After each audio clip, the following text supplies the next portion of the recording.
Hey everyone, it's Amber, and today on my Straight Talk, I want to talk about maturity. I want to talk about how do we mature in our spiritual walk and our health walk. So I'm the person that likes to bring the spiritual into our health. I think a lot of times, most of our lives, ladies in particular, we are told that this area is not something that we give over to God, unless maybe we're praying for healing. But when it comes to our weight and how we want to look physically, the confidence that we want to have in our body, a lot of times we keep that to ourselves. And so we try a lot of methods, we do diets, we do programs, we do systems, we go to the gym and we grind it out, right? We look at pictures of our former self and we wish that we were back there. We look at our neighbor or at the girl working out on the treadmill next to us and we find ourselves coveting and comparing ourselves and envying maybe what they have. And this journey ends up robbing us of so much peace, so much joy, and really the potential of living out our full purpose in these vehicles that we've been given.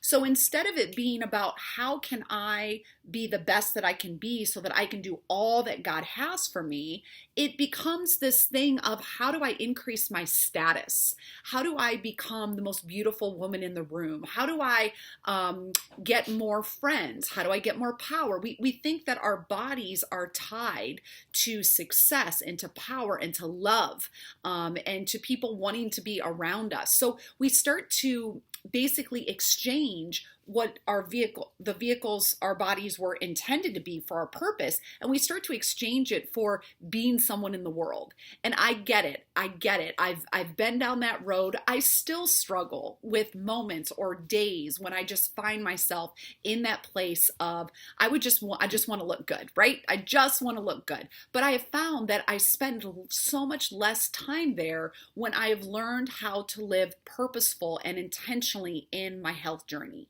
So for many of you, you are on some type of health walk, whether your health is falling apart or you're building your health up or you're trying to maintain your health. We're all on a journey. It just depends on where are you going. So if you're someone that's ready to turn this over to God, to really say, you know what, Lord, I don't want to obsess about food. I don't want to constantly be thinking about what I need to do at the gym to burn off what I ate. I don't want to constantly be looking in the mirror and judging myself and squeezing things and pinching things and holding back intimacy from my husband or my wife because I'm uncomfortable in my own skin. I just want to live free. So if we want to live free, there is a price that is paid for our freedom. Now we know, Berlin, can you grab me a Kleenex? Mommy's nose is running. Berlin's my little assistant today. Thank you, babe. There is a price to our freedom. Now, our eternal freedom, our salvation was paid by the blood of Jesus. That is a huge price to pay. And Jesus showed us in his life how we're supposed to walk. Thank you, baby. Berlin's going to say hi here at the end. He showed us how to walk out this life. So how does this apply, though, to our health journey? I believe that there is a word that nobody wants to hear when we talk about maturing and growing and going to new places, specifically in our health, our body, our energy, is that we're going to have to sacrifice. And people don't want to hear that. Although we'll go and buy a diet that will tell us to restrict and to cut this out and don't do that, and we will willingly do that.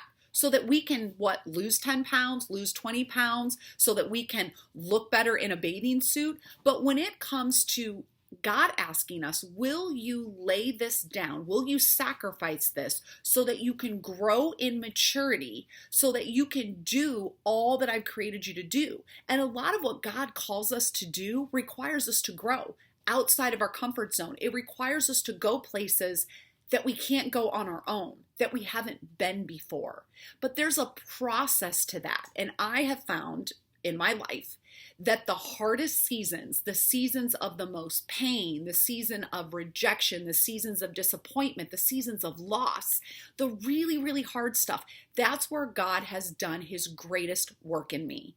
Because he's shown me during those times when I felt super weak and not able to do it on my own, he showed up and showed me who he was and who I am in him.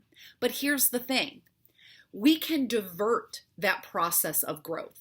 We can get to hard places. It's been hard with the pandemic. Those of you that are listening to that around COVID still. So there's been the pandemic. I know that many of you have lost loved ones, whether it's from COVID or just during the pandemic where maybe you couldn't be with them. There's people who are struggling in their marriages. There's children struggling because of the school situation. There's a lot of stuff going on. But where we go determines how we grow and whether or not we grow. So in this cycle, did you go to food? Did you go to television? Did you go to maybe hanging out with a crowd that wasn't necessarily the best influence, that isn't going in the direction that you want to go? Did you go to, again, TV instead of reading the word? Where we go is where we're going to grow. So for me, I had to really, really make a conscious decision when life got tough is where am I going to go? And I have choices, and so do you, because we all have places that the world has told us that we can go. We all have places stemming back to our childhood that are the comfortable places to go. It doesn't mean they're healthy for us. It doesn't mean that they're good for us, but they're the places that we go. And I just want to acknowledge them because some of you think that that is who you are. You think that that is how you are wired. You think that there is no other option than to go back to those places, whether it's a glass or two of wine every night, or it's popping some pills, some antidepressants, or it's going to the junk food when everybody else falls asleep, or it's that candy jar at work that you grab, or it's that drink that you drink in the afternoon, it's that diet soda that you do at mid-morning, and it's these places that we visit. And it served us for a season. It made us feel better, got us through something little. But then what happens is where we put our trust and those places we go, we start to get bound by them. We start to get shackled where we feel that we no longer have an option. And that's where some of you are in the behaviors that are keeping you stuck in releasing the weight, getting healthy, and really feeling the best that you can feel. You feel shackled to those behaviors. And I get it. This is where I coach women. It's breaking off those patterns. The first place that those patterns start is in our mind. We tell ourselves, I have to have that. I want to have that. I've got to have that. Oh, it's time. And we literally loop the same thought pattern. And this thought pattern in our brain has become like a superhighway. We just keep driving down that superhighway. It's like when you go to work. How many of you arrive at work and you don't even remember the drive? Scary, isn't it? But I have done that. I have drove to the grocery store and didn't even remember how I got there. That's how it is in our brains. So we have to acknowledge that those behaviors, they're not unmovable. They're not something that we have to live with, but in order to go a new way, it's going to take a conscious effort. It's going to require us to do things differently, and it's going to be hard. It's going to be a sacrifice. Again, people don't want to hear that word, but if we want to get to a new destination, we have to be willing to let go of something. And so that's what I'm asking you to think about today. When you think about your health journey, and you think about, okay, I am committed, Amber, to this. Like, I'm going to get healthy for my kids, for myself. I'm going to start running. I'm going to start honoring God with this body, which is what I do when I exercise. It's not a form of control anymore, or manipulation. It's a way that I get to express my gratitude for my Creator that gave me this body. But I had to sacrifice some behaviors. And some of those behaviors have been, drinking wine every night, just a glass or two. Even though physically I liked how I looked, it affected my energy in the morning. And when I go through seasons, when I start to do that, it will affect how I write. It will affect how much I get done in the morning. There's things there's a price that is paid, right, for that. So what are you willing to lay down? And for some of you, you know what it is. It's like, I have ice cream, Amber. I have a little cup of ice cream every night. It's just what I do. It's what I've done since I've been little. It's what I've done since COVID started. Okay, so when you sacrifice that, you replace it with something. So God often asks us to lay something down so that he can give us something. So I want you to think about, what is that thing that you know that you need to sacrifice? And I want you to think of a replacement. So an example of this, I'm trying to think in my life, okay, is the wine. Let's do the wine at night. And here's what I discovered, because I've done the work to understand why I do things. For me, I have a tendency, okay, based on growing up, that I want to be perfect. I want to be a perfectionist. I want everything to be perfect. And I have in the past struggled with overworking, overproducing, overperforming. So for me, the wine represented, this is what I figured out, my stop. So when I have a glass of wine, I stop working. It gives me permission to stop working. And so that's what it represented in my evenings. So I found it hard to not do that, because then I would be scrolling on my phone. I'd be like, what else do I have to do? Or I would just have an anxiety inside of me that I should be doing something. But the glass of wine took it away. So what I started to do is replace it with kombucha. Okay, now not everybody can do kombucha in the evening. I can. Kombucha is sparkly. It's effervescent. I put it in a wine glass. It's beautiful, and it just does something. So I can have a little glass of that in a wine glass, and it is my stop.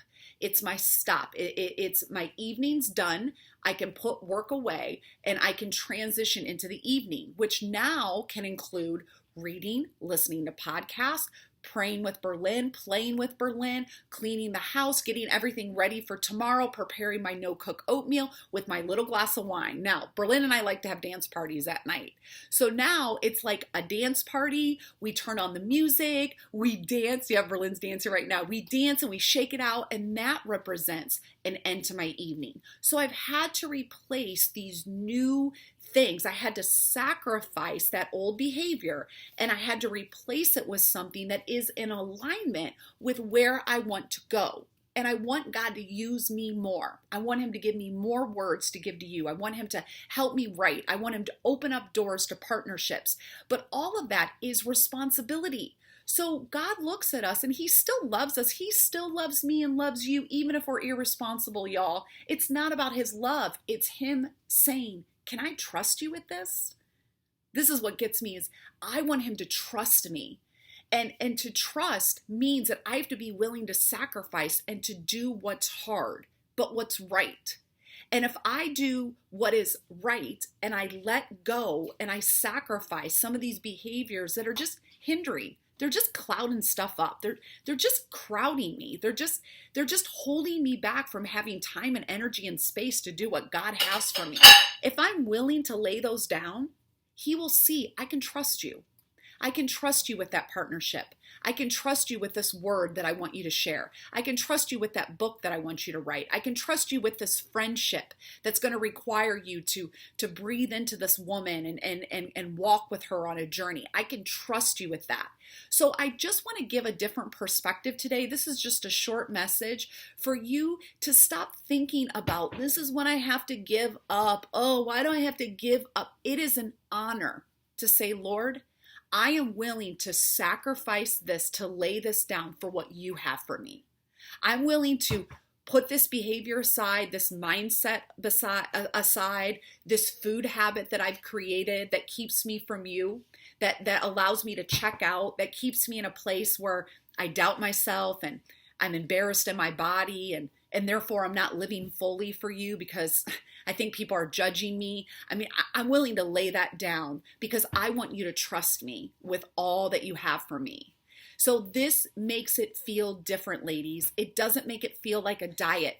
It doesn't make it feel like this is something that is a mandatory, you have to do this and then I'm going to give you this. No, you could literally choose to stay in this place forever and God's not going to love you any more or any less. Isn't that freeing? I think that's awesome. There is nothing that I can do to make God love me more, but there are things that I can do that will allow him to bless me more because he's entrusting me. He's entrusting you with gifts, with wisdom, with help this person, with I'm going to bring this over here. I'm going to have money flow to you. And I trust that you're not going to hold on to it, but you're going to let the money flow out to the people and the places that I need it to go. This is us working with God. And when we have our head in a thing of ice cream, guys, and we're eating chips and we're going to fast food and we're not exercising and we're not sleeping well and we're grouchy and we're cranky and we're not having a strong connection in our marriage, which is the strongest relationship that we have here on this planet, is marriage. That's what represents God and his church. I mean, it is huge. We're letting those deteriorate. It's like we're letting all this stuff go, and God's like, I have so much more for you. But will you sacrifice? Will you let go of some of these things so that I can give you what I have? So what is that for you? You already know. As I'm talking, you already know. I might have said it, or it's been in the back of your mind and you keep pushing it and pushing it and pushing it, or you'll do it for a couple of days and then you'll fall off the wagon. Sometimes the road to progress is bumpy and messy and full of failures. It doesn't mean that it's not working. You have a super highway going. You're trying to forage a new path. It's going to take a little bit of effort. You're going to get in your car and still take the old way to work and go, oh yeah, that's right, I'm taking a new way. Okay, next time I'm taking a new way, I'm going to put a reminder on my car that I'm taking the new way. So there's a practice to doing this new path, but I promise you, as you start to forage the new path, you're going to say, this feels good. I am feeling that this is making a difference. You're going to feel the progress. You're going to feel the shift in your life. You're going to feel the energy. You're going to feel different things happening and moving in your life, and you're going to go, okay, this is a good thing. And I think that's the last thing I want to end with, is that when you have a great day and you've done something different, instead of saying, oh, well, that was a good day, but geez, I don't know if I'm going to be able to keep that up. Shut that. That is not how we rewire our mind. It's, that was a great day. I want to do that again. Say that with me. That was a great day. I want to do it again. That behavior, choosing that kombucha, felt so good. I want to do it again. We say it out loud. We lift our shoulders back. We smile when we say it. And you know what it says to our neurons and to our body? Was, that feels good. I should do it again. That feels good. I should do that again. That feels good. I should do it again. But when we say, oh, that was a pretty good day, but I'm not going to be able to do that, you literally are wiring your old pattern. You're strengthening that old pattern. You're saying that old pattern can't be undone. But if you start to speak to yourself, oh, that felt good, I want to do it again. Oh, that was a good day, I want to do it again. Oh, that felt purposeful, I want to do it again. You again start to rewire those new pathways. So a little bit more on how to continue to make progress. I just want to give you different ways to think about things. And for some of you, this is going to break something off, or it's going to align something. And I'm just declaring in the name of Jesus that you have the strength and the courage, because you already have the power inside of you to do something different, to sacrifice something and then replace it with what God has for you. Okay? All right, I would love to hear what that is. So either send me an email or post below this comment, and I would love to hear what this message spoke to you and what you're going to sacrifice. All right, have a great day.